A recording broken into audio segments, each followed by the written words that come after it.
नमस्कार दोस्तों। आज हम जानेंगे शेक्सपियर के सबसे प्रसिद्ध नाटक हैमलेट की पूरी कहानी। यह सिर्फ एक राजकुमार की कहानी नहीं है, यह एक इंसान के मन के संघर्ष की कहानी है। बदला, मोहभंग, नैतिक उलझन और पागलपन से भरी हुई। तो चलिए शुरू करते हैं। राजा की मौत और माँ की शादी।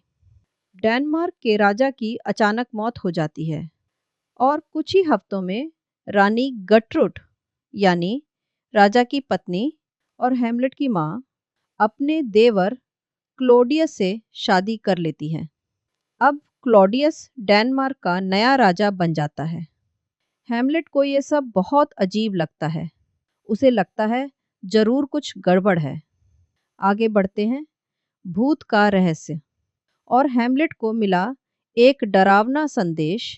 एक रात किले की छत पर हैमलेट को अपने पिता का भूत दिखाई देता है।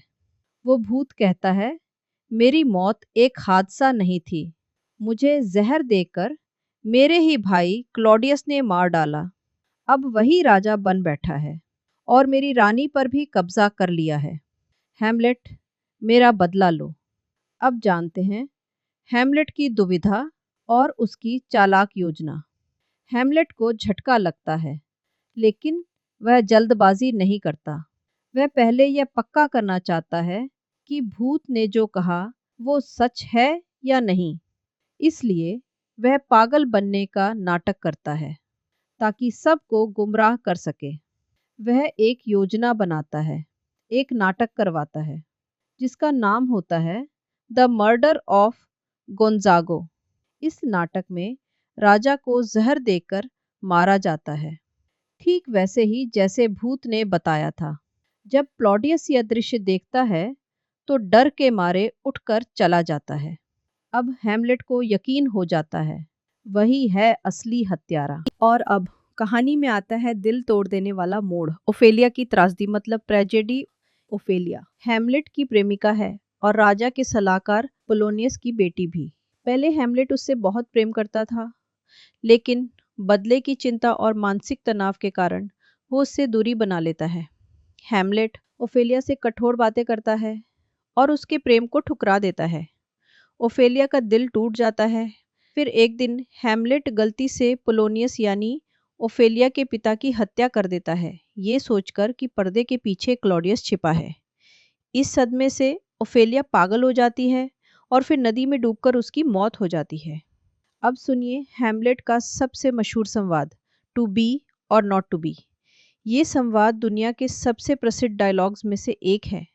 हैमलेट सोचता है, क्या जीवन की परेशानियों को सहना ठीक है या फिर मर जाना और सारे दुखों से मुक्ति पा लेना बेहतर होगा। ये संवाद उसके आंतरिक संघर्ष का प्रतीक बन जाता है, जहाँ वो जीवन और मृत्यु दोनों के अर्थ पर विचार करता है। और अब कहानी पहुंचती है अपने सबसे रोमांचक मोड़ पर। जहर, तलवार और आखिरी लड़ाई।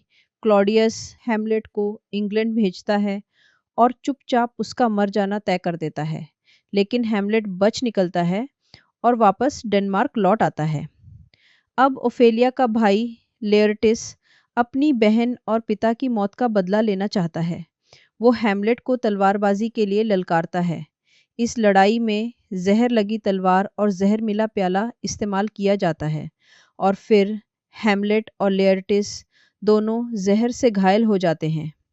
रानी जहर मिला प्याला गलती से पी लेती है और मर जाती है। हैमलेट क्लॉडियस को मार देता है और अंत में हैमलेट भी मर जाता है। चलिए जानते हैं हैमलेट के अंतिम क्षणों में छुपा एक सच्चा संदेश। मरने से पहले हैमलेट अपने सच्चे मित्र होरेशियो से कहता है, मेरी कहानी सबको बताना ताकि सच्चाई दुनिया के सामने आ सके। और अंत में एक छोटा सा लेकिन गहरा निष्कर्ष। हैमलेट सिर्फ एक राजकुमार नहीं, वो है हर इंसान का संघर्ष। शेक्सपियर ने इस नाटक में दिखाया कि जब हम बदले की आग में जलते हैं तो हमारे साथ साथ हमारे अपने भी जल जाते हैं, चाहे वो हो दोस्त, प्रेमिका, माँ, राजा या फिर खुद हैमलेट। अगर आपको ये वीडियो पसंद आया हो तो इसे ज़रूर लाइक करें, अपने दोस्तों के साथ शेयर करें और हमारे चैनल को सब्सक्राइब करना ना भूलें। धन्यवाद और मिलते हैं अगले वीडियो में।